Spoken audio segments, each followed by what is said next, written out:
Muy buenas tardes con todos y bienvenidos a un nuevo programa, otra vez un nuevo capítulo de Conexión Jurídica, su noticiero de contenido jurídico, siempre marcando la diferencia, que espero ya sea de su agrado. Como siempre, estamos acá para compartir y compartir para... Repetí, ¿no?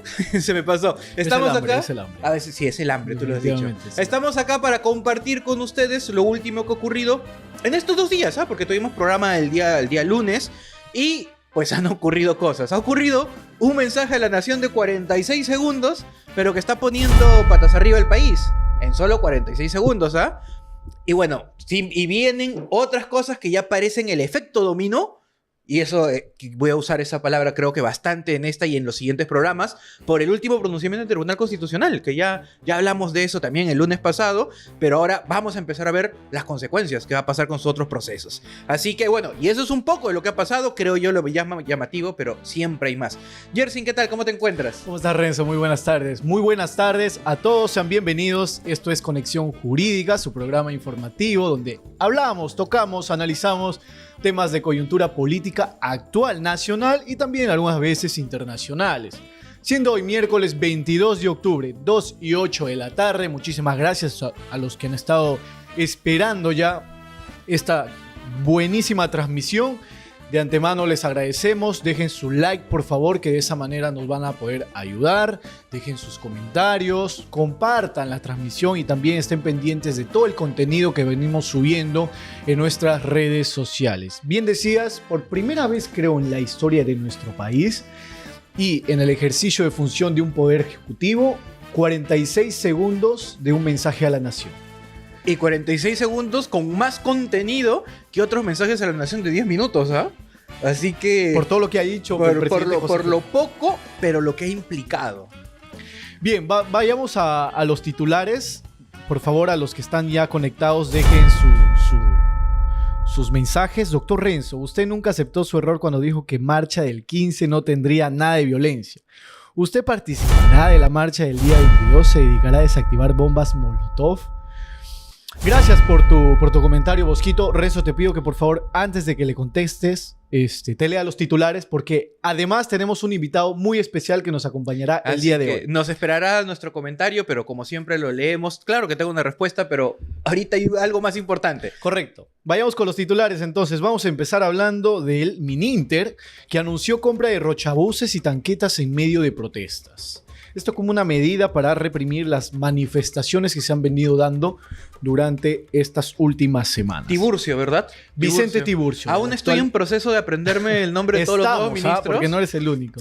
Bueno, me acuerdo de los más sonados o los más impactantes a corto plazo, pero aún no me conozco todo el gabinete de memoria. Estamos igual con la lista de ministros a la mano.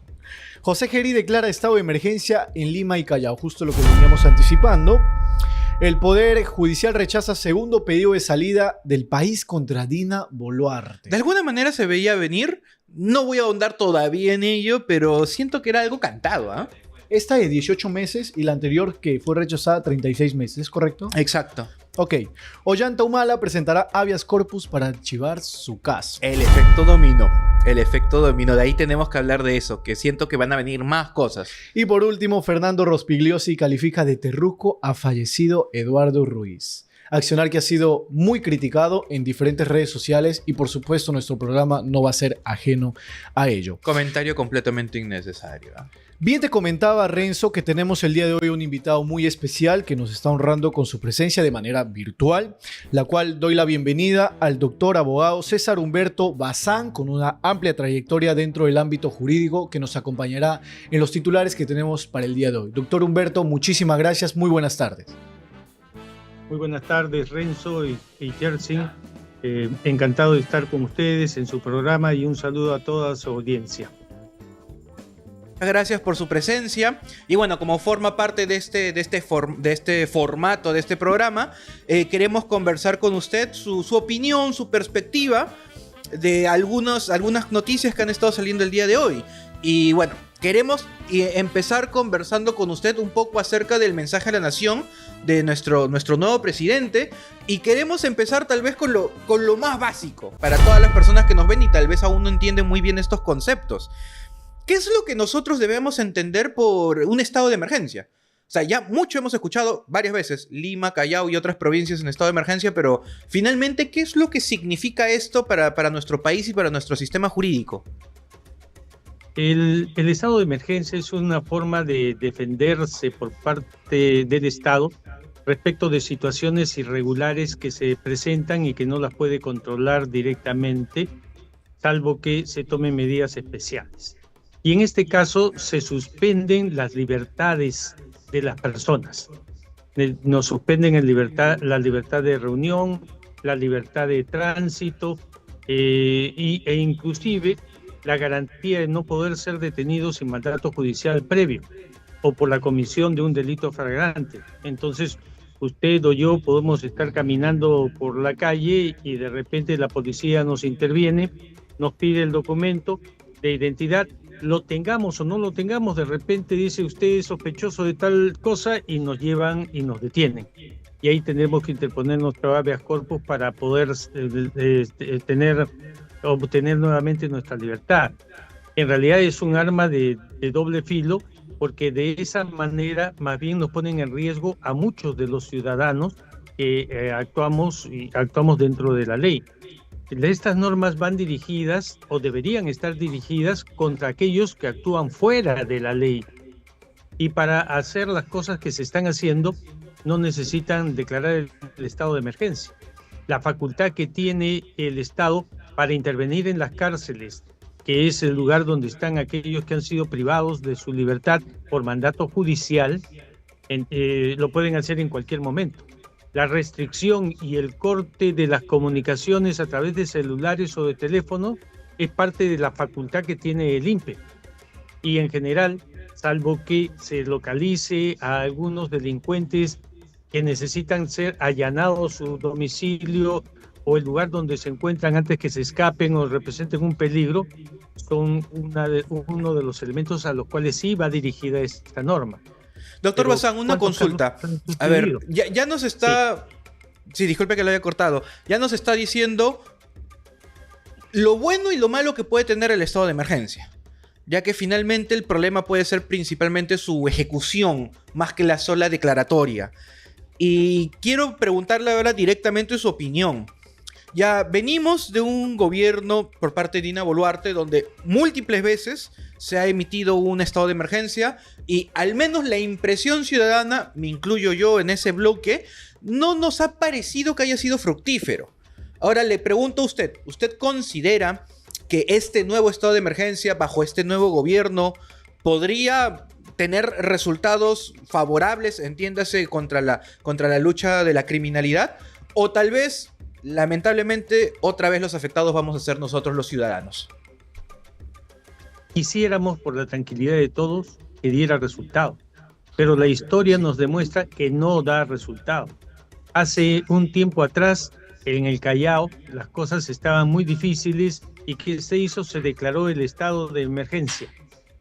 Resultado, la delincuencia continuó y es más, se fueron a Trujillo, vinieron aquí a Lima y no dio resultado. En los diversos distritos de Lima también se ha declarado el estado de emergencia. En Trujillo se declaró el estado de emergencia durante muchos meses y nada cambió. Más bien las cosas empeoraron.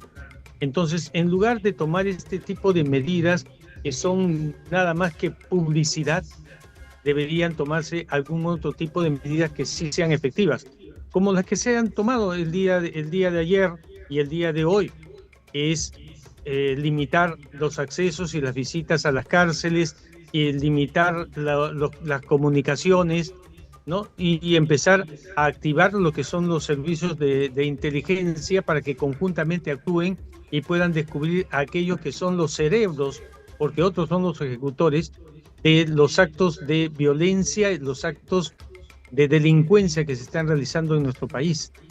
Y esos, en muchísimos de los casos, ya están en la cárcel, pero actúan como si estuvieran libres, porque tienen comunicación con todos aquellos que forman parte de sus bandas. Para eso no necesitaban el estado de emergencia, pero bueno, ya lo dieron. Esperamos que no se prolongue, que no estén pensando en que esto va a demorar 15 días y después lo van a ampliar por 30 días más o por 60 días. y ni siquiera quisiera pensar que quieran poner un estado de sitio, porque eso sería estar en un estado de guerra, pero un estado de guerra en el cual no se sabe hacia dónde se camina.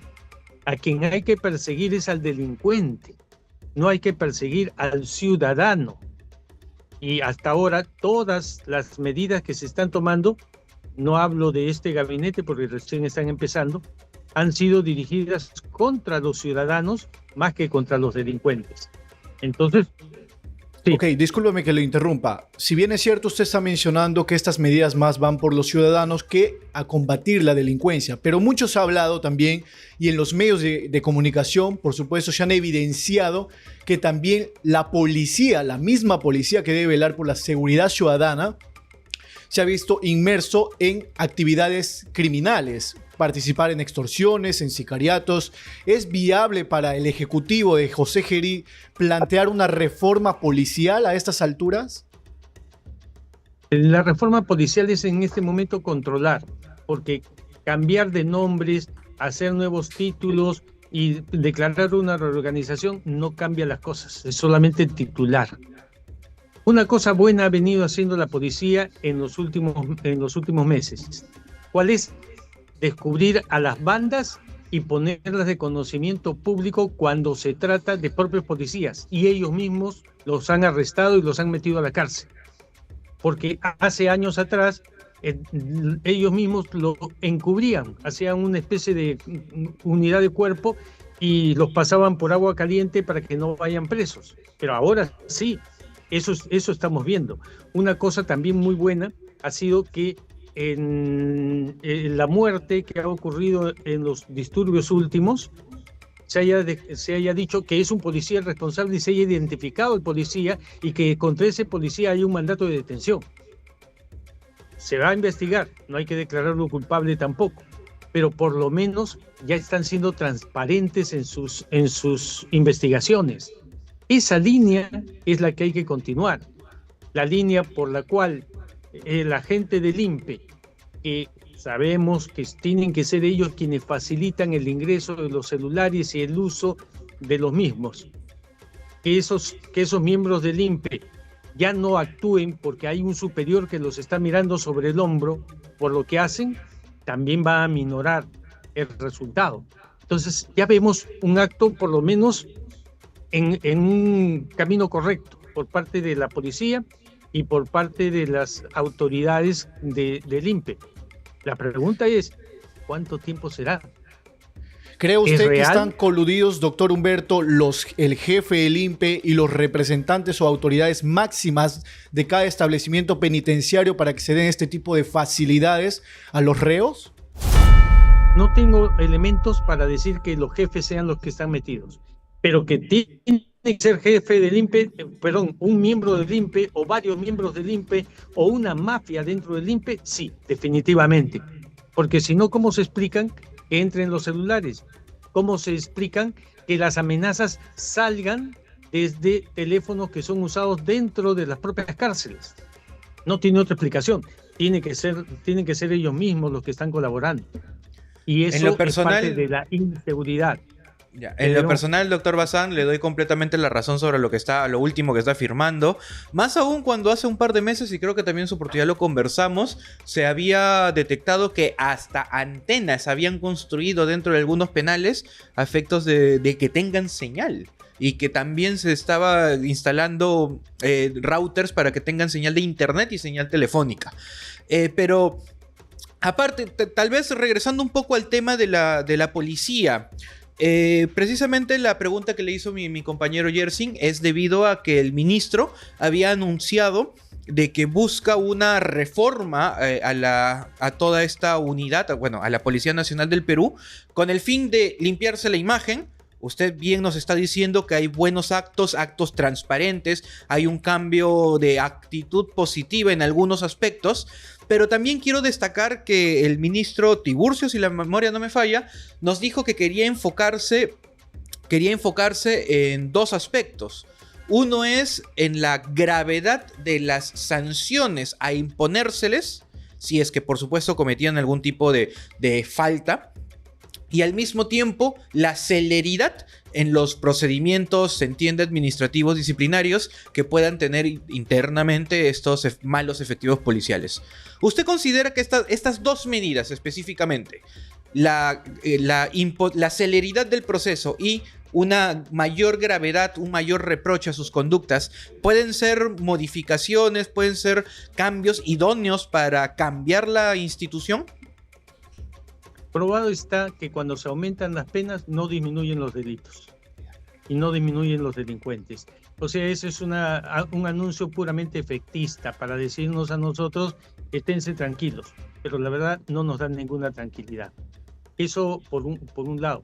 Por el otro lado, todos los elementos que corresponden a la policía tienen su formación, pero esa formación es insuficiente en el tiempo en que están en sus estudios y en su formación, tanto como oficiales como aquellos que son subalternos. Entonces tiene que hacerse una modificación, sí, retornando al sentido correcto de lo que un policía es. Yo recuerdo, mi papá hace muchos años, muchísimos años, cuando era un muchacho muy joven y tenía que irme a estudiar, me decía, si tienes algún problema, busca al policía, llámalo, el policía te va a proteger.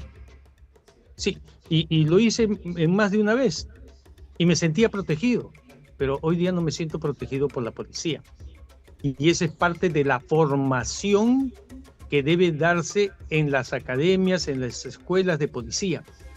Y eso es un cambio a largo plazo, no es un cambio a corto plazo.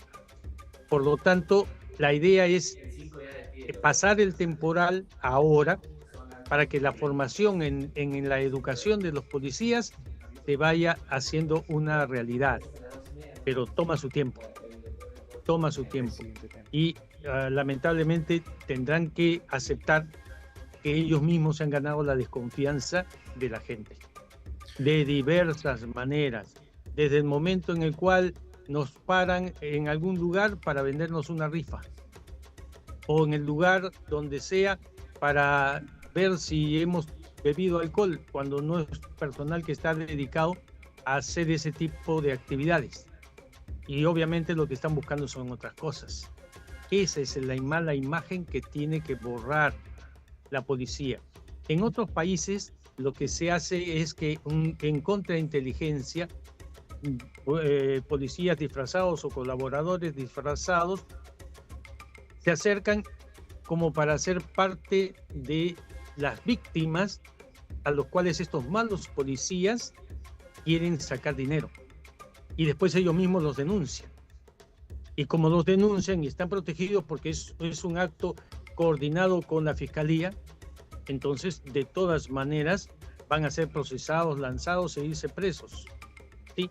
Y como no saben quién es, entonces tendrán que cuidarse de hacer las cosas bien.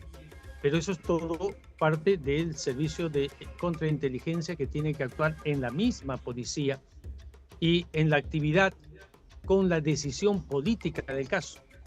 Uno de los problemas que teníamos anteriormente es que se anuncian cambios, sí, pues, pero no hay verdadera decisión política.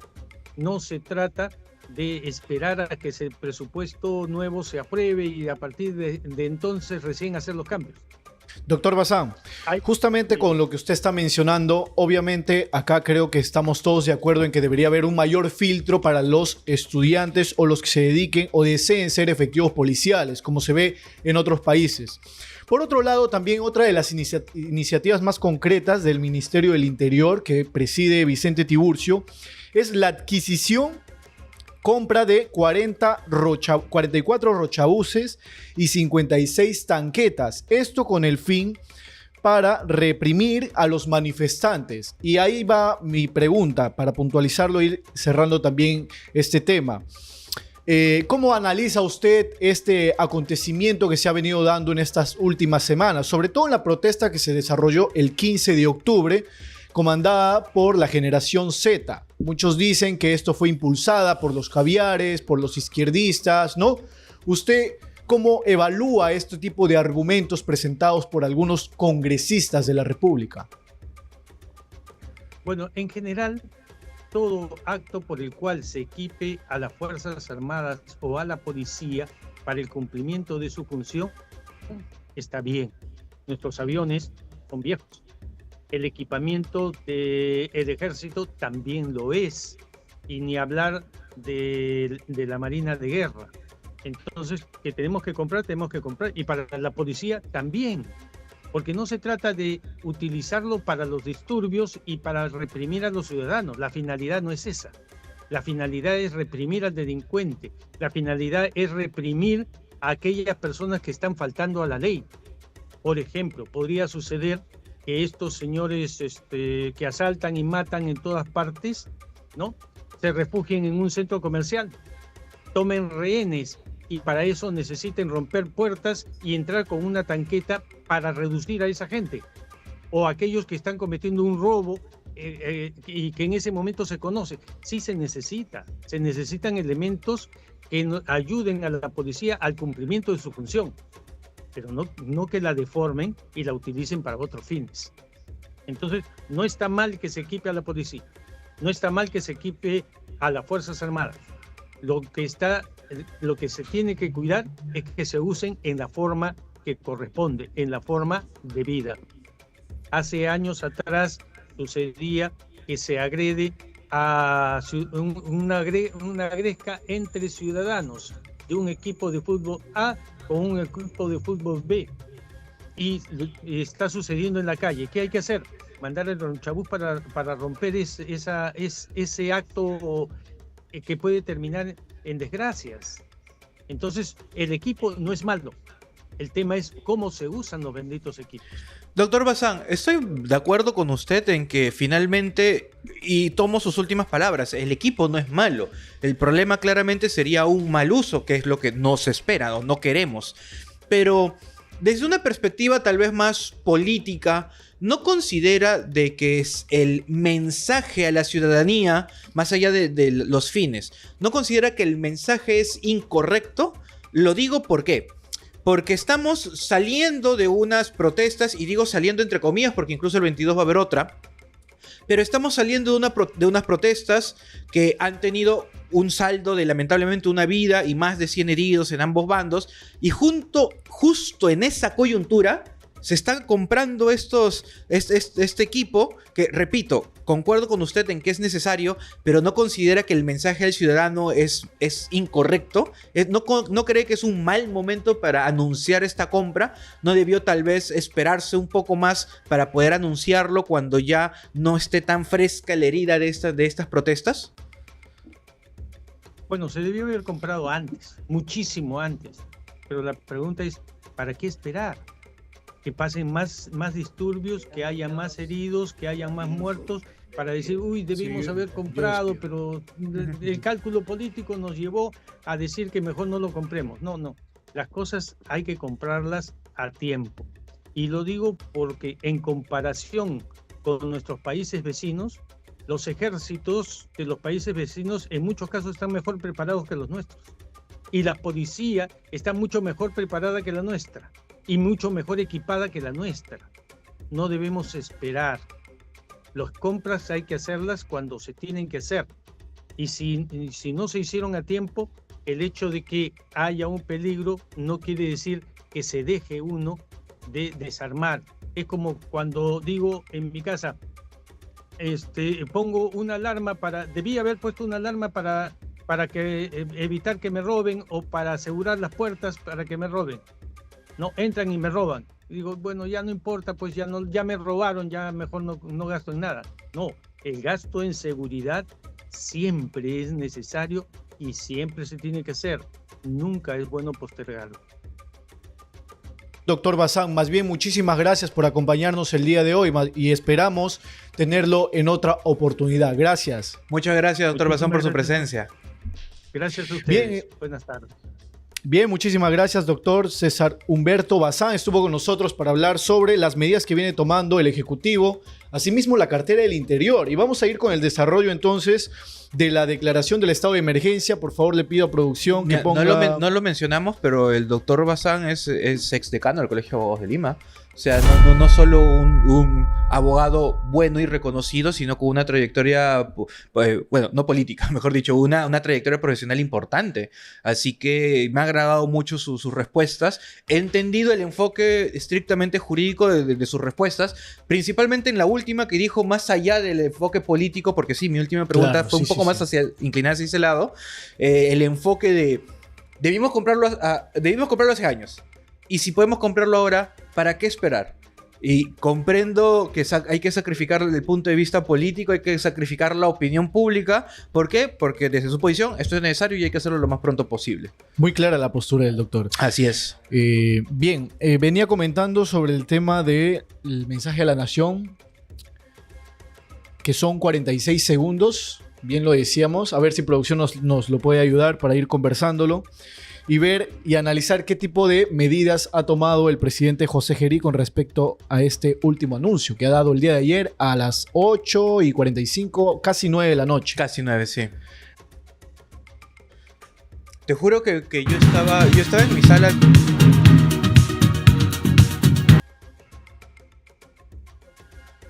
2, 3, 4, 5 minutos, como que ya voy a entrar y no veo el mensaje de la nación. Mi casa estaba cenando. Y todavía. empiezo a ver las noticias y veo que ya lo dio. Y yo, ¿qué tan rápido? Esperabas ¿Tan rápido? verlo en vivo todavía. Sí, exacto. Y yo, no, y de ahí leo 46 segundos. Y yo, no, ni fregando. ¿Cómo? Primera vez que veo un anuncio de 46 segundos. A ver, vayamos bastante. entonces con el mensaje del presidente José Gerí.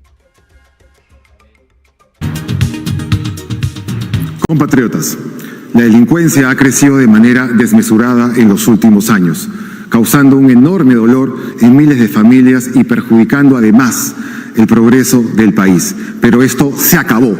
Hoy empezamos a cambiar la historia en la lucha contra la inseguridad en el Perú.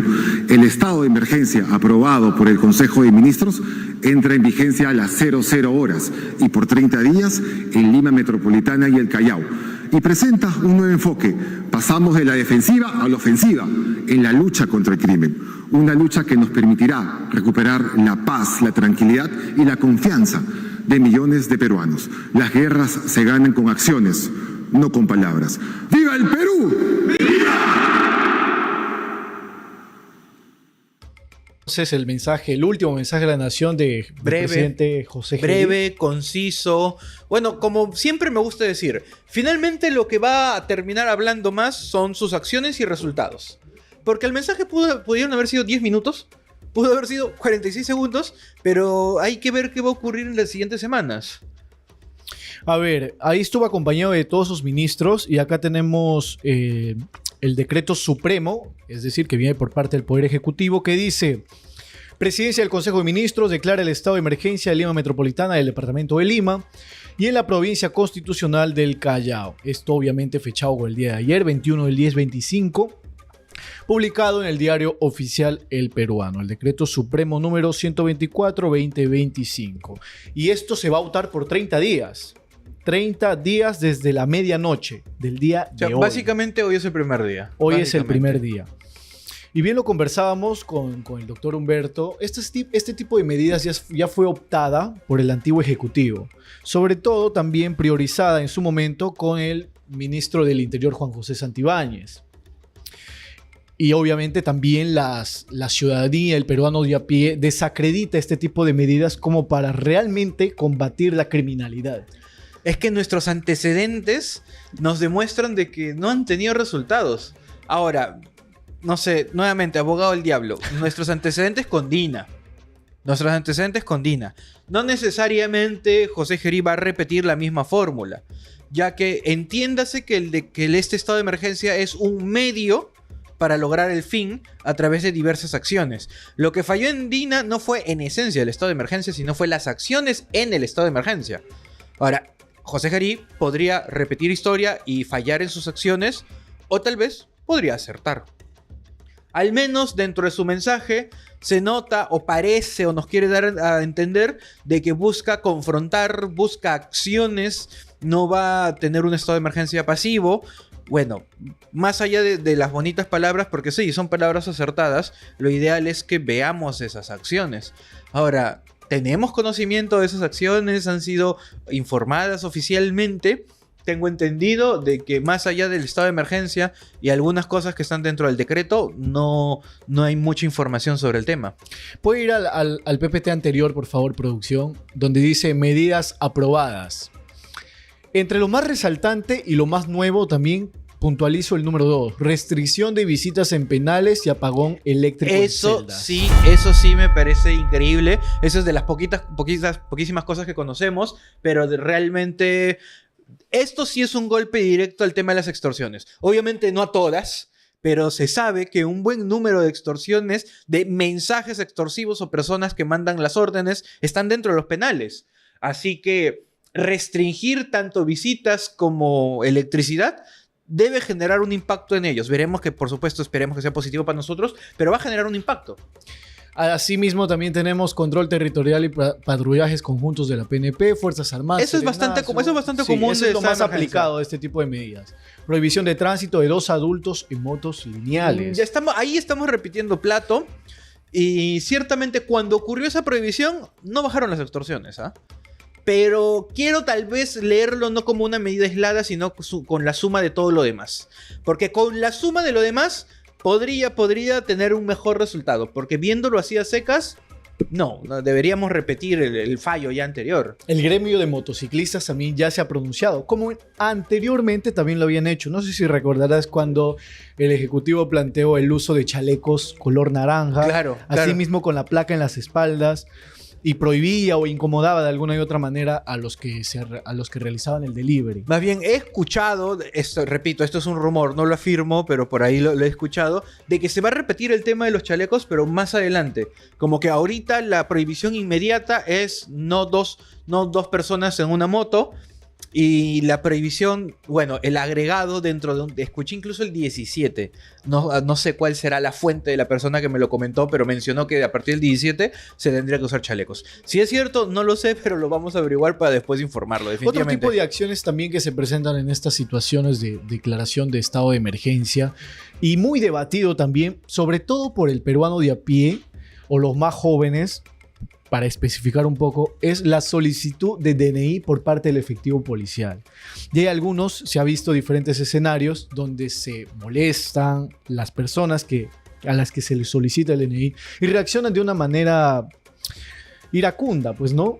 Entonces, el debate está, ¿puede actualmente un policía pedirme o solicitarme el DNI sin necesidad de una orden judicial, quizás, o un documento judicial? Claro que sí puede. Está primero dentro de nuestros deberes el identificarnos con la autoridad competente en esa materia, la cual es la policía, y la policía está en la obligación de solicitárnoslos siempre que a su criterio sea necesario. Y ojo, ese a su criterio sea necesario no implica que haya ocurrido un delito, no implica que haya visto un robo. O sea, nosotros podríamos estar sentados en un parque charlando y el policía está en la facultad de acercarse y solo preguntarnos nuestro nombre y nuestra identidad y demostrarles nuestro documento de identidad.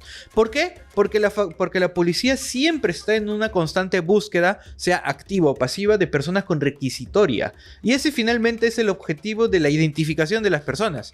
Ahora, nosotros, muchas veces mal educados, oponemos resistencia creyendo que estamos en la razón, pero lo cierto es que tenemos esta obligación.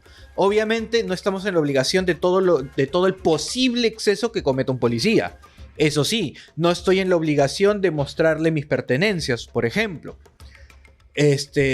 No estoy en la obligación de acompañarlo a la comisaría, salvo que yo no tenga mi documento de identidad. Ahí sí, él puede obligarme a ir a la comisaría para identificarme, pero no meterme en una carceleta, sino ir a la comisaría y por un plazo máximo de 4 horas. O sea, sí tiene las facultades. Si en todo caso yo en la calle no presento o no tengo a la mano mi documento de identidad, el policía tiene las facultades y competencias de decirme, ¿sabes qué, señor? Vamos a la comisaría. Así es. Pero obviamente dentro de una racionalidad de la medida pueden haber documentos de identificación alternativos al DNI. Un carnet universitario, un carnet del estudio del colegio profesional al que puedas pertenecer. Y en el caso de un extranjero. En el caso de un extranjero siempre es un poco más complicado porque tienen menos documentos, pero deben tener o su PTT o su cédula o el equivalente que sea válido en nuestro país, o la licencia de conducir si tienen en nuestro país también es válida. Es más, me parece, dentro de la jerarquía de los documentos, si es que es correcto el término, primero está el DNI y luego está la licencia de conducir. También es un documento válido a nivel nacional. Ya los otros documentos, por ejemplo, mi carnet de abogado, no tiene el peso de esos dos documentos. Sirve como una referencia. Y yo lo puedo presentar, pero un policía correctamente me puede decir, no, pero ese no es válido para nosotros. Ok. Pero quiero agregar lo que dijo el doctor Bazán, que también es muy acertado. Lo que yo te estoy diciendo es en un estado normal, en una condición normal de sociedad, pero ahorita estamos en estado de emergencia. En estado de emergencia el policía ahora sí puede detenernos, detención, no simplemente llevarnos a la comisaría. Sí puede llevarnos detenidos si no tenemos o incluso teniendo el DNI. ¿Por qué? Él tendría que explicárnoslo en un tema, repito, racional, pero podría decir simplemente, hace poco por acá ha ocurrido un robo, han habido persecuciones y creemos que tú eres un sospechoso. Y eso podría ser válido para detenernos en un estado de emergencia. Solo basta desde su idea subjetiva de creer que tú eres sospechoso para que te lleve. Exacto. Eso es en un contexto de estado de emergencia. Un estado excepcional como es el estado de emergencia y el estado de sitio. O sea, le da más facultades al policía sin necesariamente una orden judicial. Exacto, y ahí estamos viendo los derechos restringidos, obviamente desde un punto de vista académico, pero se permite en este estado de emergencia, se restringe la libertad y seguridad, básicamente, por ejemplo, toque de queda. No se ha decretado, pero en una estado de emergencia podría decretarse. Prohibición de ir por ciertos lugares de la vía pública, se nos puede prohibir en este estado. Inviolabilidad del domicilio, puede la policía entrar a nuestros domicilios en estas circunstancias. Obviamente la restricción no es tan amplia, no pueden entrar porque quieran, pero tiene que haber una razón. Libertad de reunión, se podría prohibir, no se ha hecho, pero se podría prohibir una fiesta, un encuentro de personas en un lugar público y o privado. Bueno, y la libertad de tránsito, que es la más común. Así que allí en pantalla producción nos pone los derechos restringidos a las personas que están conectadas al programa del día de hoy. Gracias y tomen nota, por favor. Anden siempre su documento de identidad porque la policía en cualquier momento se los puede solicitar, siempre y cuando sea un motivo racional, como dice. Acá hay una pregunta, Renzo. algo hasta medio cómica, pero interesante la preocupación. El sábado quería hacer una reunión en una discoteca en Centro de Lima. ¿Podemos asistir ahora? Bueno, en esencia, sí. ¿Por qué? Porque el estado de emergencia no restringe todo solo por su sola existencia, sino que las restricciones tienen que ser especificadas. Y no se ha restringido el funcionamiento de discotecas, para empezar. Y si una discoteca está abierta, puedes ir a la discoteca. No se te ha restringido ese derecho. Ahora, si en estos días se emite esa restricción, que es posible, no diré que pase, pero es posible, solo en ese entender no podrías ir. Pero por el momento, claro que sí. Al igual que la libertad de reunión, se puede restringir, pero no se ha hecho todavía. Podría hacerse, pero aún no se ha hecho, así que esa reunión hasta podría ser en tu casa. Quizás lo entiende de la manera donde dice ahí derechos restringidos, allí está libertad de reunión. O también por el otro punto que son las actividades masivas que también está dentro del PPT. Entonces por allí creo que Javo hace este cuestionamiento. Sí, es que ¿no? Eso es todo lo que se puede restringir, pero aún no se ha restringido específicamente. Mira, por ejemplo, se han restringido actividades masivas, se pueden restringir, pero la marcha del 22 de octubre no se está prohibiendo. Y los desplazamientos masivos por el Señor de los Milagros tampoco se están prohibiendo. ¿De que podrían hacerse? Sí, podrían hacerse, pero aún no se hace. Lo que sí se ha escuchado anteriormente son cancelaciones de orquestas con respecto a sus presentaciones. Por allí, antes de iniciar el programa, escuchábamos con producción, por ejemplo, la Orquesta Agua Marina, que ya iba cancelando presentaciones con respecto a la declaración del estado de emergencia del Ejecutivo. Entonces, quizás por allí podría ir la pregunta de Havox. Pues no, dice, muchas gracias por la información, doctores. Havox, muchísimo gusto. Te invitamos, por favor, a suscribirte, a dejar like y a ser partícipe de nuestros programas. El origen de la duda era si es que en un evento de una discoteca se consideraba evento masivo. No se considera evento masivo. Evento masivo es que mueve grandes multitudes. Si bien obviamente no hay un número exacto, pero una discoteca no se considera un evento masivo. Un concierto sí es un evento masivo. Okay. Una procesión del Señor Milagro es un evento masivo. Una manifestación pacífica como la que puede ser el 22 es un evento masivo. Pero una discoteca no, principalmente porque tiene un aforo. Bien, allí están tus respuestas, estimado amigo Havox. Marco Benvenuto dice, que entonces son derechos que podrían restringirse. Ojalá que esto dé frutos que esperamos. Y eso es lo que esperamos todos con respecto a este tipo de medidas. Si bien es cierto, en un principio pueden hacer la sospecha o la poca credibilidad de que realmente esto dé algún fruto con respecto al fin de la ola de criminalidad que vamos teniendo. Pero por otro lado, también nuestra esperanza en que este gobierno realmente brinde resultados, Brinde resultados. más allá de si simpatizamos o no con quien lo preside, me refiero a la presidencia de la República, es en beneficio de todos. Ahora, por otro lado, hablando ya también, y para ir cerrando el tema de los rochabuses, desde tu perspectiva, ¿cómo ves esta iniciativa, Renzo? Por parte de Vicente Tiburcio. Siento que es un mal momento. Ok. Siento que es un mal momento. Y no Se sé hubiese si priorizado otras cosas. No voy a decir priorizado, porque finalmente el gobierno lo decide. No sé si esto sea lo único que van a adquirir, pero primero no parecieran objetos necesarios para reprimir extorsiones, que es nuestra preocupación principal.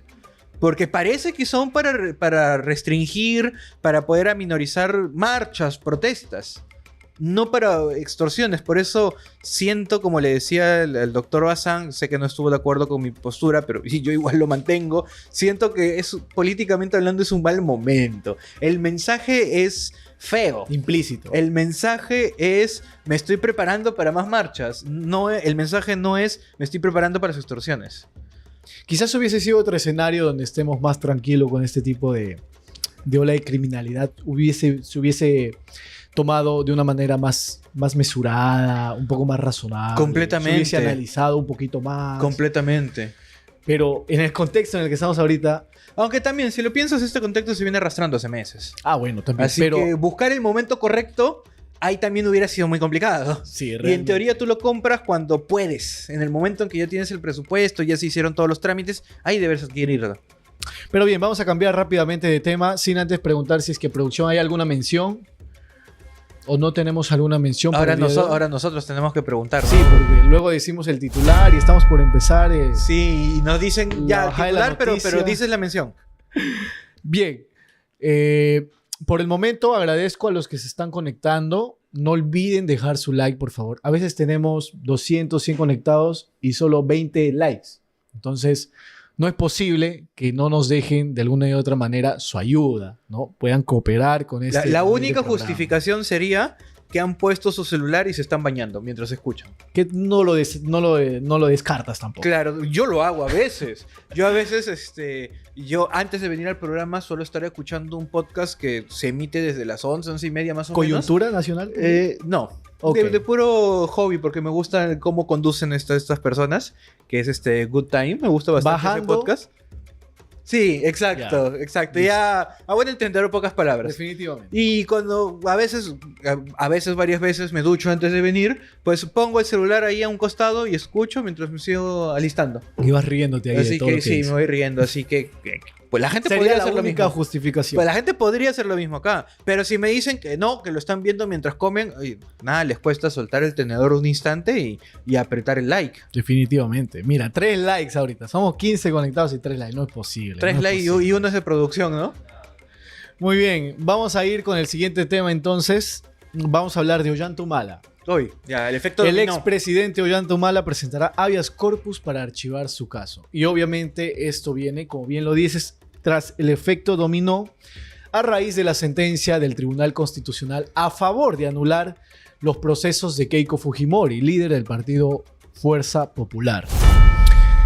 Tenemos unas declaraciones, hay que partir de esto. Por favor, si producción lo puede alistar allí, del abogado Caro Coria, que ha sido muy citado en este programa por los diferentes puntos de vista de diferentes casos. También lo hizo de Keiko Fujimori, de Alejandro Toledo, Martín Vizcarra, y ahora Es bastante crítico Lo el hizo doctor Caro con Coria. Ollanta Por eso Humala. cuando leo sus columnas de opiniones, sus comentarios, le presto particular atención, porque sí, muchas veces desde un punto de vista jurídico es acertado.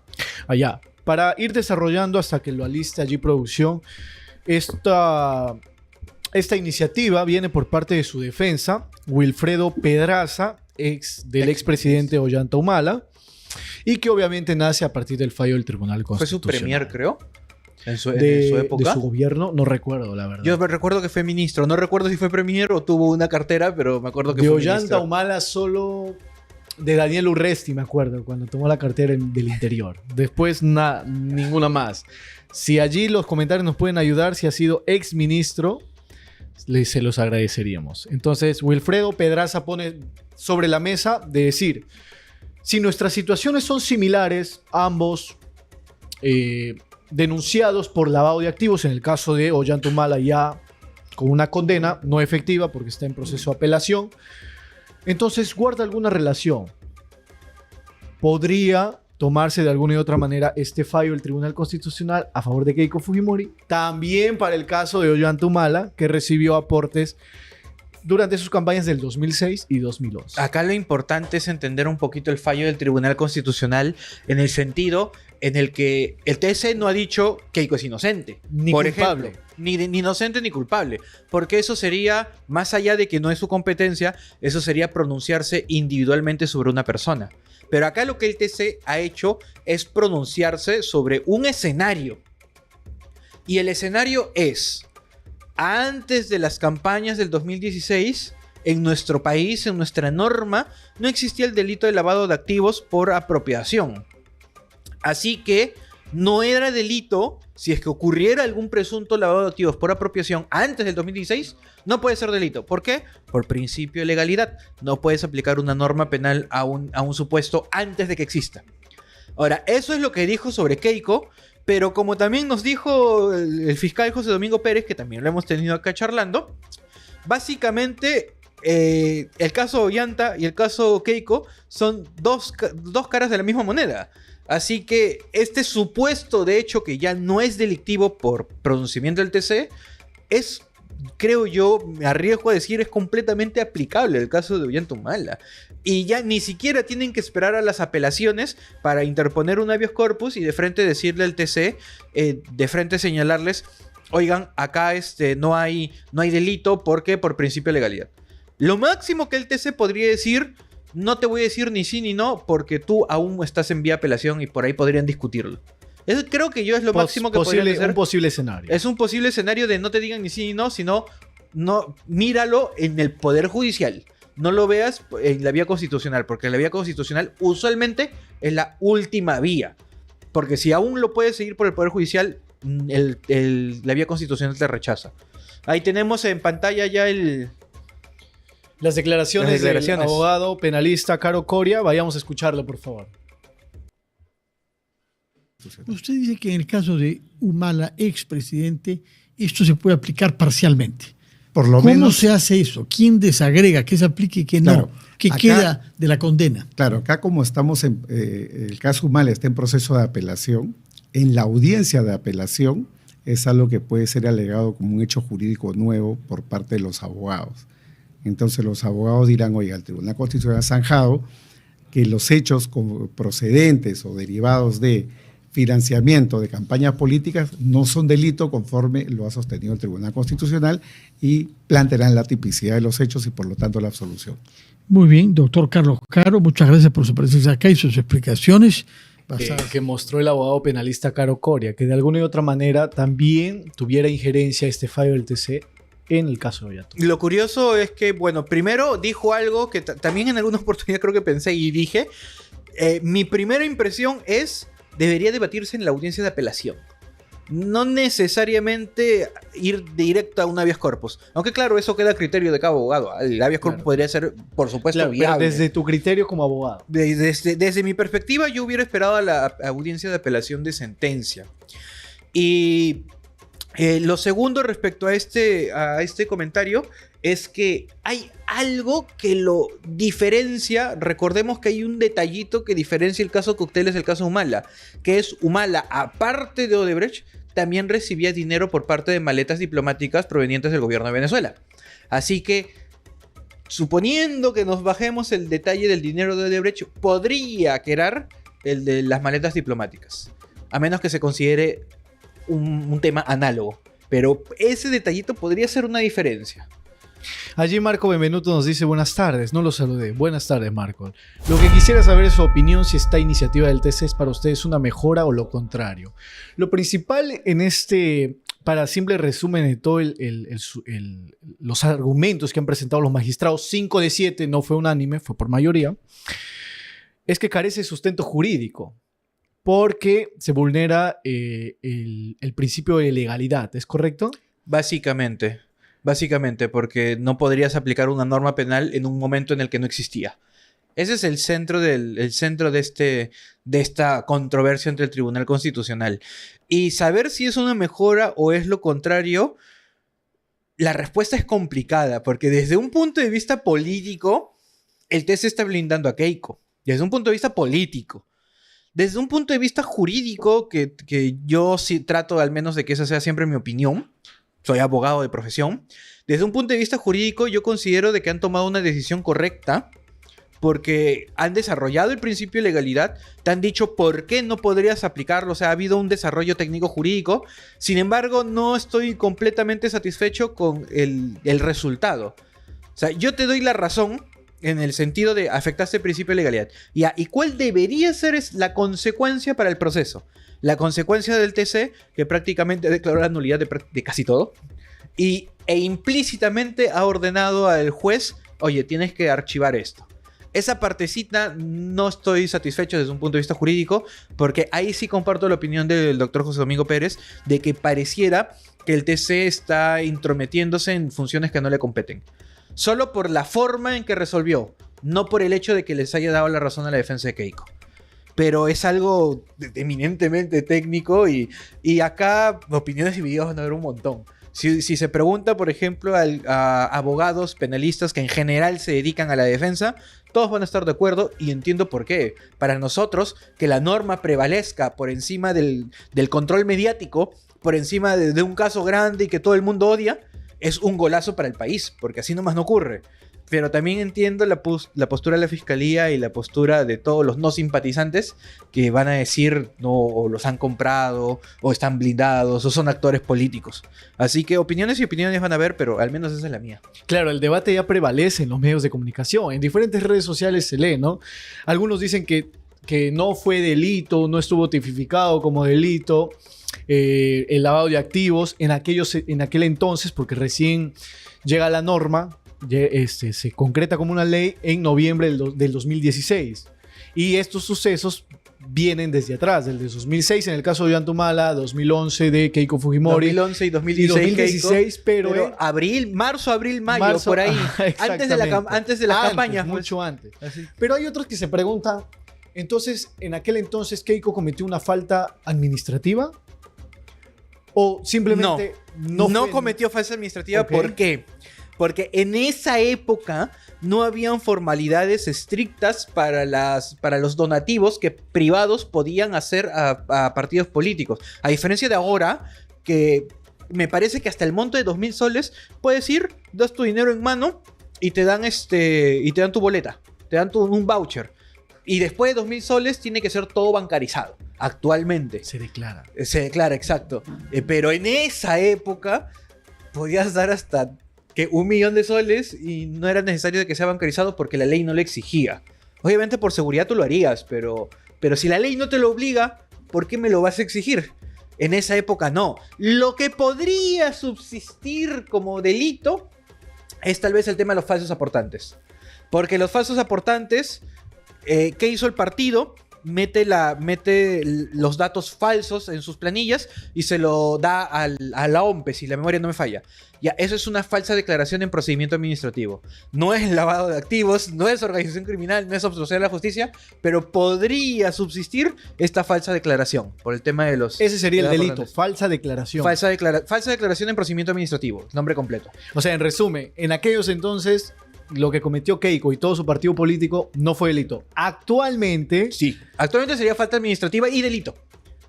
Porque acuérdate que se incorpora en noviembre del 2016. Claro. A ver, justo la pregunta que hace Marco Benvenuto. Entonces, este es un caso puntual. Desde el principio de legalidad le estaríamos ahorrando al PJ recursos. aunque no hay que olvidar que las leyes están cambiando ya muy a menudo. Bueno, yo solo agregar a Marco de que las leyes están cambiando, pero no en cosas sustanciales. Se están agregando agravantes, se está agravando la pena, el proceso está modificándose en algunas cosas formales, pero actualmente las modificaciones no son como regla cruciales. Sin embargo, en esa época, 2009, 2013, 2016, recién se estaba incorporando a nivel latinoamericano el sistema contra lavado de activos. Y en esas épocas las modificaciones eran muy importantes. Si en un inicio el lavado de activos tenía 1 o 2 modalidades, ahora tiene como 16 modalidades diferentes, divididos en distintos verbos. Así que en esa época los cambios sí eran muy importantes. Ahora ya no son tanto, exceptando una que otra cosita menor. Ahí está tu respuesta, Marco Benvenuto. Muchísimas gracias por participar. Y deja mucha expectativa, ¿no? Deja mucha zozobra de saber si es que realmente se va a aplicar al caso de Ollantumala. Por ahí también se habla del caso de la exalcaldesa Susana Villarán. Y yo quiero agregar en mesa también el caso contra Alan García, que ya está fallecido, y ahora se le denomina el caso contra los Nava. Pero el caso de Alan García nunca llegó a juicio, ¿es correcto? Bueno, para empezar, Alan ya murió, así que no puedes llevar a juicio un muerto. No, pero el juicio, todo el caso sigue. El caso no ha muerto. Ese caso es el que está ahorita en etapa intermedia, porque recién se emitió el requerimiento acusatorio. Digamos que es el último caso dentro de la colita de todos los casos provenientes de Lava Jato. Así que debería seguir tal vez el mismo destino, porque se habla de dinero otorgado por la empresa Odebrecht. En este caso se lo habrían dado a Alan García y a Luis José Nava Guiber, que en ese momento era su mano derecha, ha tenido múltiples cargos, pero secretario de Palacio de Justicia, de Palacio de Gobierno, perdón, y él habría tenido el dinero y lo habrían lavado a través de Enrique Cornejo, del MTC en esa época, para hacer obras del tren. Pero ciertamente el origen es el mismo. Dinero de Odebrecht. Entiendas en esos momentos. En época de campañas. Entiendas en estos momentos el efecto dominó, ¿no? Que repercute ya o va a repercutir, si es que en todo caso así lo demanda la porque justicia tenemos constitucional. Caso Cócteles, tal vez caso Humala, tal vez caso Villarán, tal vez caso de los Nava, Kuczynski. Sí, también, tal vez caso Kuczynski. El único que no está en este grupito es Vizcarra. Porque él es ya por un tema de gobernador. También, ahora que lo pienso, también es una posibilidad ahí. Ese sí tiene algunas diferencias marcadas con casos Cócteles que valen la pena ser analizadas por sus propios abogados, pero es una posibilidad. Y el grueso del caso de Lava Jato, pues recordemos. Y todo el conjunto, el bagaje, la cofradía de presidentes que han tenido que pasar por este tipo de situación en el caso de Lava Jato. Decepcionante, pero es nuestra realidad. La cofradía de presidentes, me gusta esa expresión, ¿ah? Un poquito, he hecho mi tarea. He hecho mi tarea. Vayamos con la mención, producción, que tenemos para todos. 3 y 4 de la tarde. Buen provecho a los que están almorzando o a los que ya han terminado su almuerzo. En este caso, te has anticipado también. Sí, me anticipé porque antes del programa vine con un quequito. No fue enrollado esta vez. Y no, fue un quequito porque había una colaza en Tambo que en lo que hacía la cola ya el programa terminaba. Así que preferí comprarme en la tienda. Y unas galletas Chaplin que siempre son salvavidas. Puntual nuevamente, ¿ah? Sí. Vas por buen camino. Espero quedarme así. Vayamos con la mención entonces que tenemos el curso de preparación que ha aperturado la Escuela de Gestión Pública y Derecho para la evaluación del estudio del caso JNJ, que está a nada más que a una semana y media más o menos, 10 de noviembre, quedará su inicio. Por favor, asegura tu ingreso, que estará certificado por el Colegio de Abogados de Ayacucho. Curso de preparación para la evaluación del estudio del caso JNJ. Ya sabes, nos puedes contactar por el número que ves en pantalla. Bueno, en estos momentos no, pero dentro de unos momentos lo vas a ver. El número de producción lo puedes hacer también por nuestra página web, donde también se encuentra toda la información de los cursos que estamos aperturando. ¿Te das cuenta cómo le mandas la indirecta a producción y se apura a poner el número? Lo ibas a hacer tú de alguna y otra manera. Sí. Pero lo iba a hacer más chancón, ibas a hacer. Pero en este caso lo estoy haciendo de una manera más mesurada. Así que lo puedes hacer por nuestros diferentes medios. No, me parece justo dar los descargos de producción. Producción ahorita nos está medio gritando que no lo puso porque mancha la imagen. Y ahí está, arriba a la derecha, pero tapa el logo del Colegio de Abogados de Ayacucho. Así que ahí se la doy. Sí, tapa el logo. Sí, tapa el logo. Me parece importante ese detallito. Pero Ya, más allá de la chacota, producción, más atento, por favor, si quieren almorzar, ya saben. Pero más allá de la chacota, todos están invitados a inscribirse a ese curso, ya saben, es una preparación para convocatorias a la Junta Nacional de Justicia para pasar los exámenes que son para todos los que deseen iniciar una carrera fiscal o judicial. Así que todos bienvenidos, consulten al número interno y las clases empiezan el 10 de noviembre. Por supuesto, certificado. Y ya está, muchísimas gracias entonces. Vayamos a continuar entonces con el siguiente titular y esta vez vamos a hablar de Dina Boluarte. Nuevamente, ¿ah? No hay día tampoco que no hablemos de la ex jefa de Estado. ¿Directa o indirectamente hablamos de ella? Definitivamente. Directa cuando ella es la noticia, indirectamente cuando la noticia es de otro, pero de alguna manera tiene que ver, ¿no? Poder Judicial rechaza segundo pedido de salida del país contra Dina Boluarte. Hace una semana se rechazaba la primera, que venía por parte del titular del Ministerio Público, Tomás Aladino Gálvez, fiscal de la Nación interino. En esta vez es por el caso de las designaciones de salud de allegados del médico Mario Cavani tras las cirugías estéticas en el rostro de Dina Boluarte. Todo este caso que se ha venido resonando en un buen tiempo en nuestra coyuntura política, donde la presidenta se había ausentado en mediados del año 2023 como jefa de Estado por estar internada en la clínica del doctor Cavani durante 12 días, si mal no recuerdo. Pero lo más grave aún es que en aquel entonces se había desarrollado reportajes donde se evidenciaban que su firma había sido falsificada en decretos que le correspondía, por su investidura, firmar a Dina Boluarte. Por otro lado, está este caso, por el cual se ha pedido y se ha rechazado el impedimento de salida del país, que es por el presunto delito de negociación incompatible, que tiene que ver con las designaciones de amistades de personas reconocidas, allegadas al círculo de amistad, valgan redundancias, del doctor Mario Cavani. Rechazado por parte del juez Juan Carlos Checli. Yo, antes de hablar de ese tema, solo quiero comentar. Nuevamente hay un problemita con producción, no sé si la gente que nos esté viendo se dé cuenta, pero por ahí escondido en la pantalla hay un horror ortográfico.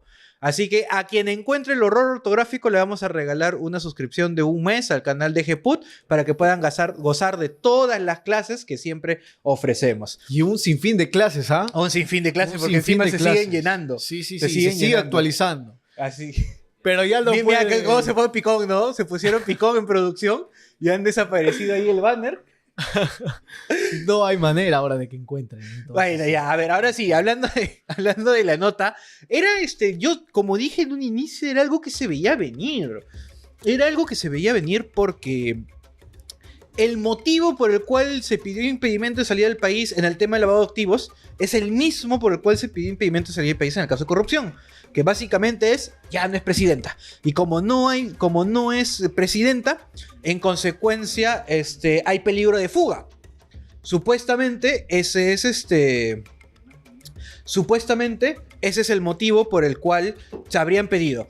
Ahora, si te rechazan ya un pedido de impedimento de salida del país por este tema, el mismo, por un tema de analogía, ya deberían rechazarte por el tema de corrupción de funcionarios. O sea, por ahí yo lo veo venir. Aparte, te rechazaron el de 36 meses, que es mucho más grave, es mucho más fundado, mucho más justificado.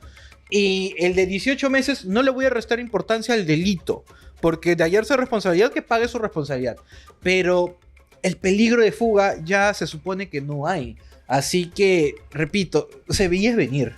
Se veía venir, por supuesto, ahí la defensa ha hecho su trabajo. El grueso y el complicado estuvo en el primer impedimento. Hasta por analogía podías trasladar los argumentos del segundo, pero ahí también la defensa ha hecho su trabajo al decir, oye, que solo deje de ser presidenta no significa que el efecto Narín se vaya a repetir acá y que mi clienta vaya a ir a una embajada a pedir asilo. Allí ponía la resolución del Poder Judicial por parte del Juzgado Supremo de Investigación Preparatoria. El juez Juan Carlos Checli de la Corte Suprema de Justicia declaraba infundado el requerimiento de impedimento de salida del país solicitado por la Fiscalía de la Nación a la investigada Inercila Boluarte Segarra en la investigación que se le sigue por presunta comisión del delito de negociación incompatible en agravio del Estado. Bien lo dices tú, predecible desde alguna y otra manera, porque anteriormente ya fue rechazado por lavado de activos, negociación incompatible, también rechazado. Y entre los elementos de convicción, dice Juan Carlos Checli, no son suficientes para imponer impedimento de salida del país. Por ejemplo, sobre la declaración de Patricia Muriano, ex allegada, muy cercana a Dina Boluarte en aquel entonces, que hoy radica en Estados Unidos, se dice que si bien es relevante, no ha sido corroborado por otros elementos, a pesar de las capturas de los correos enviados por Cavani, donde recomendaría a sus allegados, que mayormente o principalmente él deseaba que sean instalados dentro de despachos dentro de Salud. Entonces, en consecuencia, denegado, rechazado este impedimento de salida de Dina Boluarte, que por allí Juan Carlos Portugal también hacía una publicación en sus redes sociales, obviamente saludando esta decisión por parte del juez supremo. No sé si producción lo puede poner, por favor, para leerlo y analizarlo un poquito. Donde él menciona, el sistema de justicia empieza a curar ciertos sesgos. Reflexionemos. Y esto haciendo una alusión a lo que bien se dice desde un tema, desde una posición política, ¿no? Del ciudadano de a pie, que dice, no, que Dina Boluarte es culpable por haberse ausentado de su investidura durante 12 días. O por otro lado, no, que sí ha puesto allegados del doctor Mario Cavani dentro de la salud. Entonces, un lado político y un lado jurídico, que es lo que tenemos hoy en mesa. Número 1 dice, como fue vacada, luego se fugará. Es la principal sospecha que hubo entre todo el país. Esa es una premisa muy sesgada. Efecto Nadine. Muy, ¿cómo decirlo? Es muy odiable esa premisa, es mucho prejuicio. Pero no te voy a negar que sí lo pensé. Comentario ultrapersonal, tal vez popular. Es que sí lo pensé. Se podría tal vez intuir sobre la base de conductas pasadas, pero ni siquiera de ellas, sino de terceras personas. Y ahí está el problema, no todos necesariamente actúan igual, necesariamente, sobre todo hablando del derecho, hay que analizar a la persona. O sea, porque 5, 6, 10 mandatarios antes de ella huyeron, ¿significa que ella va a huir? Desde el punto de vista jurídico, eso es una falacia de falsa generalidad. Así se denomina esa falacia. Solo porque uno o varios lo hayan hecho, no significa que por una generalidad se aplica a ti. Continúo, la sospecha de fuga no es automática, debe probarse con datos serios y decentemente probados. Las conjeturas sin base son irrazonables. 2. Los requerimientos fiscales no pueden ser apresurados.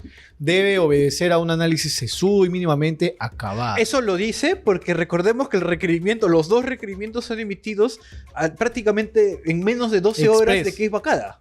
Y ahí está el tema de la premura. O sea, a ella se le vaca, creo yo, redondeemos 1 de la mañana. Redondeamos 1 de la mañana en la vacan y para las 10 de la mañana ya el Ministerio Público había emitido el comunicado diciendo ya lo presentamos. Suponiendo que lo presentaron cuando abrió el Poder Judicial a las 8 de la mañana. O sea que en 7 horas de madrugada hicieron los requerimientos para presentarlo. A eso se refiere con que los requerimientos fiscales no deben ser apresurados. Y deben ser elaborados debidamente y concienzudamente. El punto número 3 dice su comportamiento procesal en sus otras investigaciones fueron impecables. Y este es un dato, Es un dato muy útil a nivel judicial. Muy útil, que también se toma en cuenta, por ejemplo, cuando se solicita la prisión preventiva. Por supuesto. Porque una persona puede tener 20 casos. Y si en los 20 casos está actuando bien, en los 20 casos voy a las audiencias, voy a mis citaciones, no me desaparezco, y si no me presento previamente justificado por escrito y anexando documentos, etc., ¿por qué de esos 19 casos que estoy bien y de repente en el caso número 20 presumes de que ahí voy a hacer la diferencia? Esa conducta procesal es bastante relevante. Y eso hemos visto más reflejado sobre todo en el caso de Martín Vizcarra. Sí, claro, en su prisión preventiva. Ahí fue ampliamente comentado, aparte de su propio interés personal de estar en las audiencias, presencial y virtual. Y muy aparte de su abogado, también otros abogados penalistas, no sé si recordarás, en diferentes entrevistas salían a decir que él ha tenido una conducta impecable con respecto a las asistencias judiciales. Exacto. Y esto es lo que menciona Juan Carlos Portugal. En suma, no hay pedido de asilo probado, no hay gestión particular para una posible fuga. Y principalmente, no hay prueba razonable para vincular a mi clienta con los hechos investigados. En consecuencia, Lo sostuve ayer y lo reafirmo hoy. Ella no se fugará. Ella no abandonará el país. La encontrarán siempre en su casa, aun cuando el resultado hubiese sido adverso. Gracias a mi equipo, etcétera, etcétera, etcétera. Principal asesoramiento de su abogado, como corresponde, como su defensa técnica, Juan Carlos Portugal. Estos son los asideros que presentó en sus redes sociales. Y bueno, y su defensa conjunta con el doctor Luis Castro Castro, que es entiendo que en el primer requerimiento se presentó el doctor Juan Carlos Portugal Sánchez, en el segundo requerimiento se presenta el doctor Castro, y ambos son finalmente los que logran este resultado, resaltando todos estos elementos que a su criterio fueron necesarios para que finalmente se deniegue este impedimento. A ver, vamos a leer los comentarios. Dice Mari Sangama, voy vota Porquio. Eso es... ¿Qué? No eso es entendí. Español. Creo que dice voy a votar por Porqui. Lo interpreto sí, de esa manera. Creo que sí. Bueno, hoy ya no estamos hablando de Rafael López Aliaga, pero se respeta su intención de voto. Lo último que sabemos es la juramentación de Renzo Reguiardo como alcalde de Lima Metropolitana. Claro. Y bueno, y que Renzo Reguiardo creo que fue el encargado de hacer la inauguración de unos elevadores por la Costa Verde, y que a los días de su inauguración ya están vandalizados e inoperativos. Así como el puente también que inauguró el alcalde de Miraflores junto con Rafael López Aliaga, que también ya presenta algunas deficiencias aparentemente. Espérate, ¿cuál puente? ¿El puente de La Paz? No, ese Barranco, sé cómo se llama. El puente de La Paz de Barranco Miraflores. El puente grande, color celeste, que supuestamente... El que tiene ciclovía y peatonal, ese es el puente de La Paz, de Barranco Miraflores. Que también ya presenta algunas deficiencias. Hay videos donde se muestra que le están realizando unos mantenimientos. Sobre estos elevadores no le puedo echar la culpa a Renzo Reguiardo, porque obviamente eso empezó antes de que él entre, no estuvo a cargo de eso, pero poner ascensores en un espacio público donde no haya un cuidado de quien los cuida, valgan redundancias, fue muy arriesgado. Lamentablemente no tenemos, me incluyo yo en ese grueso de personas y en ese grueso comentario, no tenemos una cultura en la cual cuidemos lo que es gratis. Lo que es gratis, imagínate, y eso, aunque entre comillas no es gratis, imagínate un buffet. Cuando hay un buffet y hay un montón de personas ahí para comer el buffet, no cuidamos el buffet. Madre mía. Y eso que pagamos por ese buffet y nos sentimos con derecho a no solo comer, sino hasta la gente se lleva los cubiertos. Ahora, imagínate un ascensor de uso gratuito, entre otras cosas. Imagínate las playas que son de uso gratuito y la gente no los cuida. El ascensor... Lamentablemente eso es parte de la cultura del peruano. Eso es parte de la cultura del peruano. Un tema ampliamente tocado en los libros de análisis económico del derecho. Siempre recomiendo esa materia. Es muy buena. Ojalá hayan apuntado el libro, porque no lo voy a volver a repetir. Es la materia. La materia. Análisis económico del derecho. Cualquier librito sobre ese tema es muy bueno. Muy bien, para ir finalizando ya este programa, son 3:18 de la tarde, vamos a hablar de uno de los congresistas más resonados. A ver, ¿quién? Negativamente dentro de puede ser cualquiera. Puede ser cualquiera. Se le ha puesto muy difícil. Me dices congresista que no suene bien, se vienen a la mente 130. A ver, dame algún otro dato. A ver, ha presidido la Comisión de Constitución y en su momento el primer informe de la ley de amnistía. Fuerza Popular. Perteneciente a Fuerza Popular. Rospigliosi. Dime que acerté. Fernando Rospigliosi califica de terruco a fallecido Eduardo Ruiz Sáenz. El joven artista manifestante de 32 años que falleció producto de una bala, aparentemente, presuntamente, por el suboficial de tercera Luis Magallanes. Antes de pasar a comentarlo, vayamos a revisar el video. Por favor, allí le pido a producción que hagan su trabajo. Que revise el video. Correcto, por favor. De una conferencia de audio. Prensa de... todo ya. Sí, que hay que ser precisos acá. Fernando Rospigliosi, donde hace referencia al fallecido Eduardo Ruiz dentro de una conferencia en el Poder Legislativo, en el Congreso de la República, delante de todos los medios de comunicación, donde se le pregunta sobre este señor, Eduardo Ruiz, que en paz descanse, y él responde irónicamente de la siguiente manera. Vayamos a escucharlo, por favor. Porque desgraciadamente, como digo, el sistema judicial hace lo que acabamos de ver que ha hecho. En los anteriores disturbios, donde han habido también ataques a la policía, todos Todos los que han cometido delitos atacando a la policía han sido liberados. Ahí sí no hay prisión preventiva. Ahí sí no hay nada. A la policía sí, inmediatamente prisión preliminar. Por eso, porque la impunidad alienta el delito. Y si los que cometen actos de violencia, de terror contra la policía son liberados, obviamente van a seguir haciéndolo. Yo lamento mucho la muerte de este señor que se hacía llamar Terruco. Es muy lamentable que haya habido una muerte.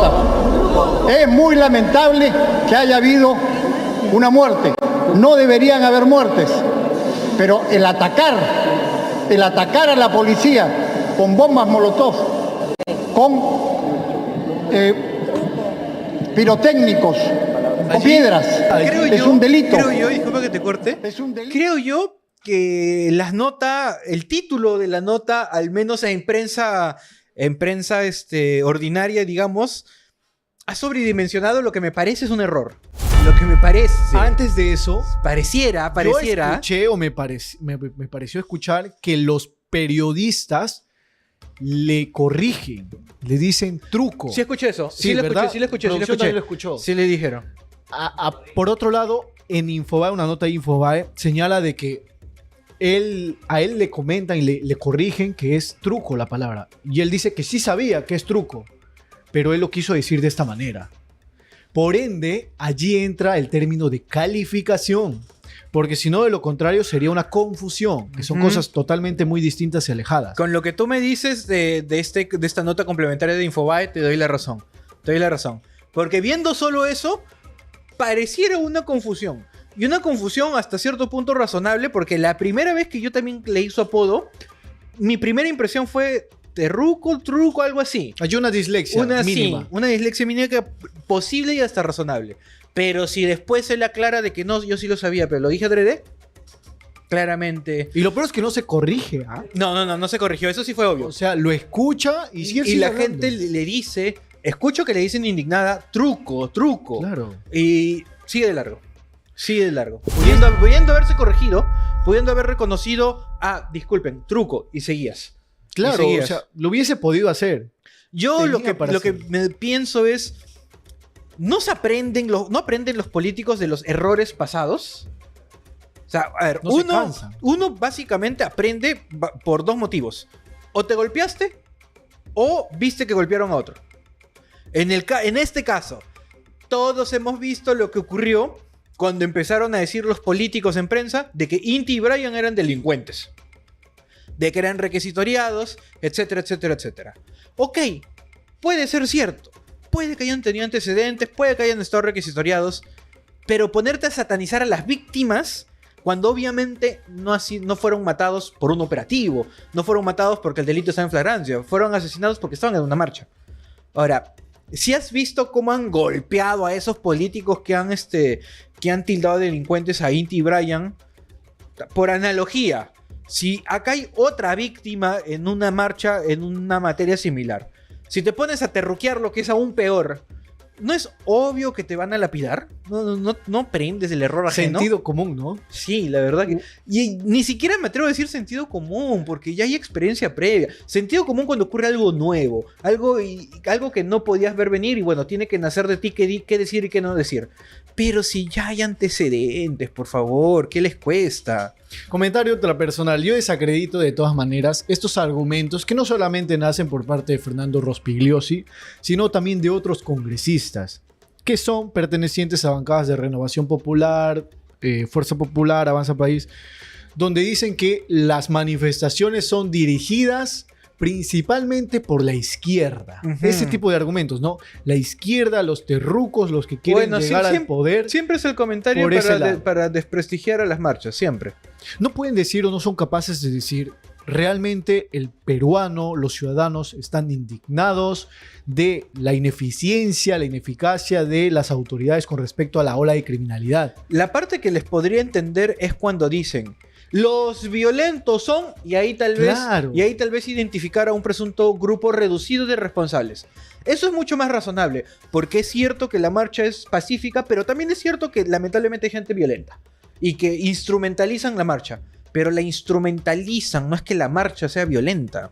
Claro, hay que admitir de una vez por todas que hubieron personas violentas dentro de las protestas. Así como paran diciendo o se esconden tras este argumento de los policías, que los policías reprimen con el uso de la fuerza descomedida, que no es parte de sus competencias, que pueden haberlo hecho de una manera más mesurada. Hay quizás malos elementos que reaccionan de una manera que no podrían haber reaccionado, como hay también parte de manifestantes que no van a una marcha pacífica. Entonces, hay que admitir estos dos lados, estos dos bandos, en este contexto en el que estamos viviendo. Pero jamás podemos decir de que es un 50-50. La mayoría de personas van por un tema pacífico. Claro, la mayoría de definitivamente. personas. El grupo violento, quiero yo pensar, 10-15% y en las noches. Porque de día, desde las 3, 4 que empiezan las marchas hasta que está empezando el atardecer, casi anochecer, prácticamente todo el mundo es pacífico. Y este acontecimiento se dio a medianoche, si mal no recuerdo. La muerte de sí, Eduardo cerca de Ruiz, medianoche. a medianoche. Cerca de medianoche, Entonces, exacto. A ver, ¿qué nos dice Marco Benvenuto? En este caso de falta de honor sobre una persona, se ha ganado su querella y ahora le tocaría retractarse e indemnizar. Esto con respecto, lo dice Marco, gracias por hacerme recordar, a que el abogado de Eduardo Ruiz y también su padre han anunciado que iban a presentar una querella en contra de Fernando Rospigliosi con respecto a esta clasificación de terruco a su ya difunto hijo. Sí, acá hay una difamación, una calumnia difamatoria. Ok. Básicamente. Difamación, bueno, primero, calumnia, porque te estoy atribuyendo un acto delictivo, terrorismo, terruco, a diferencia de la injuria, donde no te digo un acto delictivo, pero uso alguna expresión ofensiva, como por ejemplo, no sé, cachudo. No es un delito, pero ofende. Ya, terruco sí es un delito. Esa es la diferencia entre injuria y calumnia. Y la difamación es la versión agravada de cualquiera de los dos, porque la difamación, hayas hecho calumnia o hayas hecho injuria, lo has hecho de una manera pública, que puedes llegar a 2 o más personas. Incluso es más agravado cuando es a través del uso de la prensa. Y en este caso es a través del uso de prensa. O sea, sí podría tener futuro esta querella presentada. Es viable, claro que sí. Es viable siempre y cuando se desarrolle que el derecho al honor incluye el derecho a la memoria. Porque ya falleció. Y uno se preguntaría, ok, ¿yo le puedo faltar el honor a alguien ya fallecido? La respuesta es sí, cuando entiendes que el honor tiene muchas manifestaciones. Y una de esas es la memoria. Y la memoria ya implica a los muertos. O sea, honor a la memoria. Sí, exacto. Existe entonces esa Existe, figura. claro que sí, existe. Al igual que muchas veces dicen, el derecho al honor de las personas jurídicas de una empresa. ¿Una empresa tiene honor? Honor como tal, no, pero tiene buena reputación, que encaja dentro del concepto de honor. Igual, un muerto tiene honor, honor como tal, no, pero tienes derecho a la memoria, que encaja dentro del honor. Okay. Así Entonces, que sí se podría. De alguna sí u otra manera puede. se puede vulnerar el honor de personas ya fallecidas. Exacto. Sí existe eso. a través de afectar su memoria. Bueno, lo más correspondiente, lo más adecuado, lo más idóneo sería de que Fernando Rospigliosi se rectifique y presente una indemnización, si es que en todo caso se llega. ¿Has visto la noticia? Va A de la mano con concretar. esto. ¿Has visto la noticia de que el mural que estaba frente al Estadio Nacional, que había un mural grande, bien bonito, con varias figuras de Dragon Ball por Akira Toriyama. que hicieron por la muerte de Akira Toriyama hace un par de años? Ahora lo han pintado y han puesto la imagen de Truco. Sí lo vi y conversamos también con algunos compañeros de producción. ¿Qué opinas? A ver, dime tu comentario funable para hacer clip y se te vengan encima a tus Para redes que- sociales. Para que me chanquen en las redes sociales que allí pone producción. A ver, desde mi postura, yo creo que era innecesario. Era innecesario hacer este tipo de murales en honor al fallecido Eduardo Ruiz, porque también se hizo honores cuando falleció en su momento Akira Toriyama, que era el creador del anime que todos conocemos como Dragon Ball Z. Entonces, va de honor en honor. Yo creo que se hubiesen tomado otro tipo de medidas. Quizás, no sé, se hubiese realizado una protesta en honor a el fallecido Eduardo Ruiz. Mas no lo he visto conveniente o he visto necesario de que se proceda a hacer este tipo de borrón y cuenta nueva. Me refiero a borrar lo que está en el mural. Que agarren y otro ponerse- muro. Exacto. Uno limpio o sucio, pero límpienlo y... De alguna y otra manera, creo que es preferible ver ese tipo de murales, haciendo referencia al de Akira Toriyama, como ver, no sé, pintadas de grafitis por personas tal vez de mal vivir, ¿no? pero yo lo he visto innecesario desde mi postura. Mira, Desde la tuya. desde la mía, para mí que este tema, más allá de mi opinión, se reduce a ¿lo quería el dueño del muro? Para mí ese detallito es muy importante, ¿ah? Porque, discúlpame, pero ¿qué importa mi opinión? ¿Qué importa tu opinión? Ese muro se supone que tiene un dueño. Definitivamente. Y el dueño hace lo que quiera con su propiedad. Si el dueño quiso el muro de Akira Toriyama y lo donó o pagó para que lo pinten, y luego ese mismo dueño dijo, no, ahora quiero que sea un muro de truco en honor a él. Bueno, es tu muro, puedes hacerlo. Ahora, si me preguntan si me gusta o no me gusta, no me gusta. Me gustaba más el de Dragon Ball, tanto por la estética como por el mensaje. Pero que no me guste no significa que esté bien o mal. Para mí depende mucho del dueño. Ahora, si han sorprendido al dueño, ay, obviamente está mal. Obviamente está Sí, mal. pero obviamente, bueno, desde mi postura, bien lo digo, tal vez un comentario impopular, pero tengo que darlo a conocer, es que se hubiesen tomado otro tipo de medidas o se hubiesen dado otro tipo de iniciativas, ¿no? Como protestar de repente frente al Congreso o como se ha visto en redes sociales, que se ha venido publicando su imagen, ¿no? Haciendo un honor a su fallecimiento. Pero lo veo innecesario. ¿Por qué no hicieron ese muro en el lugar donde falleció? Podría haber sido una buena Porque iniciativa. yo justo el día, creo que lo dije, justo al día siguiente de su fallecimiento, yo paso por la tarde en un taxi retornando a San Martín a mi casa, paso por ahí y veo ese muro repleto de grafitis, Claro. policía terruca, asesinos, mil cosas, más allá de los bonitos mensajes que habían y flores, imágenes y todo, pero muchos mensajes de odio. ¿Por qué no podían pintarlo ahí? ¿Es sancionable ese tipo de actuaciones? Bueno, teniendo en cuenta que el centro de Lima es un centro histórico, Ok. es posible. Pero la verdad, a estas alturas uno hace lo que quiere. Bueno. Lamentablemente. Si no está la policía para cuidar ese muro cuando hacen un graffiti de policías asesinos, espero que esos mismos policías no estén cuando hagan un graffiti ya mucho más bonito y elaborado de su rostro. Bien, hemos hecho este paréntesis, ¿no? Como darlo a conocer también, porque de Claro. repente el público no lo sabía. Acá lo principal es informar. Y esto es con lo que ha sucedido con respecto a este mural. Pues, Bueno, ¿no? Que aparte, se ha el hecho mural en era referencia. gigante. Han borrado todo el mural, eso sí no estoy seguro. O Yo una tampoco parte. no sé. Por ahí se ha visto una toma panorámica, ha puesto producción y creo que sí ha sido todo, ¿ah? Ha sido todo porque de alguna u otra manera también se ve hermoso el mural de Akira Toriyama. Ahí está. Ah, sí, su fue madre. todo. Yo dice, solo había visto su truco rostro. presente, dice. Yo solo había visto su rostro. Recién me estoy percatando de que es todo el frontis. Qué excesivo. No podían agarrar una esquinita. No podían agarrar una esquinita. Ok. Ah, ok. Nos comenta Detalle interesante. Producción se está reivindicando con nosotros. Se está reivindicando de todos sus fallos, errores, defectos, omisiones y todos los sinónimos que se me puedan ocurrir. Y nos está dando un datazo. Los mismos que pintaron este mural han sido los que pintaron en su momento el mural en honor a Akira Toriyama de Dragon Ball. Así que al menos los artistas se han puesto de acuerdo y han estado, vagas redundancias, a favor de este mural. Ahora, y bueno, es su arte. Si ellos mismos quieren eliminar su arte, bueno. Si quieren ser recordados por este mural, decisión de ellos. Igual, mi opinión personal, más me gustaba el de Dragon Ball por estética y por mensaje. Pero ya hay ciertas cosas donde uno, más allá de mi opinión, no puedo decir si es bueno o malo porque no me corresponde a mí decirlo. Era importante precisar eso, Renzo. Pero desde ya, como la noticia que hemos comentado, rechazamos tajantemente y esperemos que se tomen medidas con respecto a la calificación que ha hecho Fernando Rospigliosi con respecto al fallecido Eduardo Ruiz Sáenz, que en paz descanse.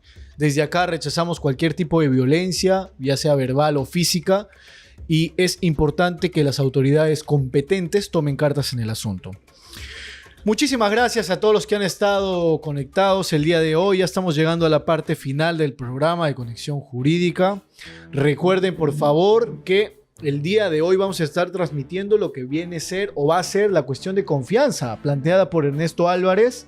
A partir de las 3:30, 4 de la tarde va a estar allí producción haciendo llegar la transmisión de lo que va a ser este pedido, este voto de confianza por parte del legislativo al ejecutivo para que puedan trabajar de la mano, una cooperación bilateral de los poderes a favor, por supuesto, en beneficio de los ciudadanos. Asimismo, también cualquier noticia, evento noticioso con respecto a la coyuntura política también se está subiendo a las redes sociales con respecto al fallo del Tribunal Constitucional, a los pronunciamientos de los protagonistas, como son el fiscal José Domingo Pérez, extractos de lo que viene haciendo el presidente José Gerí durante su gestión, entre otras cosas. Así que, por favor, pueden revisar nuestras redes sociales, pueden suscribirse, pueden ser parte de este canal suscribiéndose a miembros exclusivos. Y nada más, recordarles que estamos los lunes y miércoles a las 2 de la tarde. Y asimismo también, el día de hoy, como ya lo hemos anunciado anteriormente, estará al aire nuevamente la hora del derecho médico. Segundo capítulo, me parece. Segundo programa a las 5:30 de la tarde. Así que estamos recargados de información, Renzo. Recargados de información, recargados de programas, pero siempre todo en aras de poder brindarles a ustedes más información, más capacitaciones, más herramientas para mejorar como personas y como profesionales. Así que están invitados todos a ver este nuevo programa, sea desde algo tan sencillo como mera curiosidad, hasta porque se desempeñan en el ámbito médico, sea médico solo como doctores o médico de derecho médico, que existe esa rama, y nuevamente profundizar conocimientos y aprender cosas nuevas. Así que con eso ya llegamos al final del programa del día de hoy. Muchas gracias a todos por su sintonía, muchas gracias a todos por su preferencia, por su compañía, por sus comentarios. Por los likes no, porque aún faltan, aún faltan más likes. Esperamos que el siguiente programa sea mejor para nosotros en likes, pero por todo lo demás siempre muy agradecidos con su preferencia. Así que, como siempre digo, este programa, Conexión Jurídica, llega gracias a Ejeput, la mejor formación jurídica. Así que hasta el siguiente lunes nos estamos viendo, que tengan una buena semana y también un buen fin de semana. Hasta luego.